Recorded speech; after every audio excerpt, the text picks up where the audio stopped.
Welcome to some important insights into selected medicines for koalas. The Veterinary Pharmacology Unit at the Sydney School of Veterinary Science at the University of Sydney has been researching medicines for koalas and other Australian wildlife species for the last 15 years.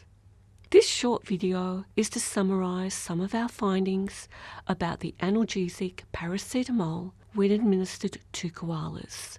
If you're watching this video from North or South America or from some Asian countries, paracetamol is also known as acetaminophen. Globally, paracetamol is the most widely used medicine in people. It is used to reduce mild to moderate pain and reduce fever in both adults and children. In Australia, paracetamol is readily available. A prescription is not required.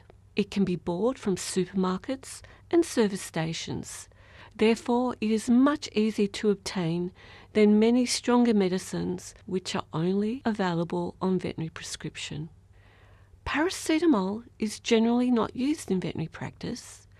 There is one very important reason for this, and that is paracetamol is extremely dangerous to cats. One standard tablet, which is 500 milligrams, is enough to poison a cat and make them very ill and even kill them. Cats are unique in that they convert paracetamol to a toxic metabolite that damages their red blood cells and liver cells. So under no circumstances ever administer paracetamol to cats. In veterinary medicine, there are very good non-steroidal anti-inflammatory drugs that also control mild to moderate pain for a variety of species. So there is no need to administer paracetamol to pets, horses, or livestock. However, paracetamol has been used to treat koalas with mild to moderate pain for decades. Yet up to now, no research had been conducted on the effect of paracetamol when administered to koalas. Therefore, in association with Dr. Larry Vogelnest, we investigated the effects of paracetamol when administered to some of the adult koalas at Taronga Zoo in Sydney. The koalas were administered a formulation called Panadol Children, which is an oral suspension and has a cherry vanilla flavour. The dose was 15 milligrams per kilogram, and after dosing we collected some blood at defined time points and determined the concentration of paracetamol in the blood. Based on this information, we can say the following about paracetamol in koalas. Our first observation is when paracetamol is administered as this formulation, approximately 42% undergoes oral absorption. That means 42% of the paracetamol in the gastrointestinal tract is absorbed into the bloodstream. Our second observation is that paracetamol has a slow rate of elimination in the koala compared to other species. To do this, we compare the paracetamol half-life between species.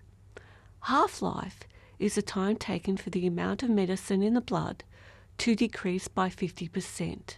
Our next observation is that paracetamol has a longer blood half-life of close to 6 hours in the koala, compared to that in the dog, which has a half-life of just over 1 hour, and there is a half-life of around 3 hours in people, and a half-life of around 4.5 hours in the horse.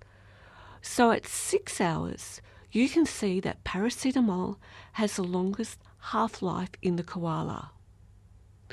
Also, we looked for any evidence that koalas make that toxic metabolite that we find in cats, and we could not find any evidence of any toxic metabolites, which is good news. Next, we administered the paracetamol at 15 milligrams per kilogram twice daily for 3 days. After 72 hours of dosing, there was a slight increase in a liver enzyme called alanine transferase, or ALT, and a slight decrease in the total blood proteins. However, all the markers in the blood that show liver and kidney function all remained within the reference ranges for clinically normal koalas. Further, we also administered an injectable paracetamol formulation at 15 milligrams per kilogram under the skin of 2 koalas. The paracetamol was diluted 50-50 with saline in the actual injection, and this did not appear to have any adverse effects on the koalas.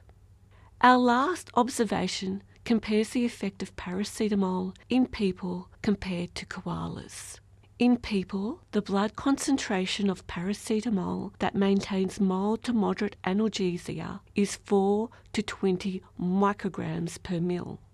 When administered to koalas at 15 milligrams per kilogram, paracetamol reaches that blood concentration 1 to 2 hours after administration and stays in the human therapeutic range for approximately 8 to 12 hours.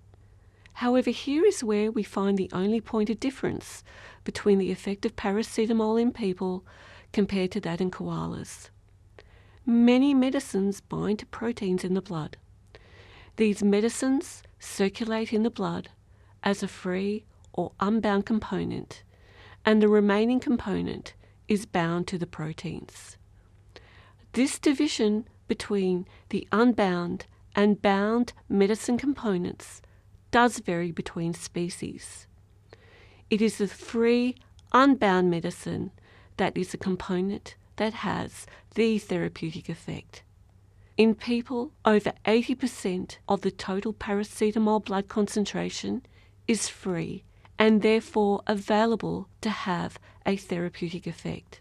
However, in koalas, only 40% of the total blood paracetamol concentration is in the free form.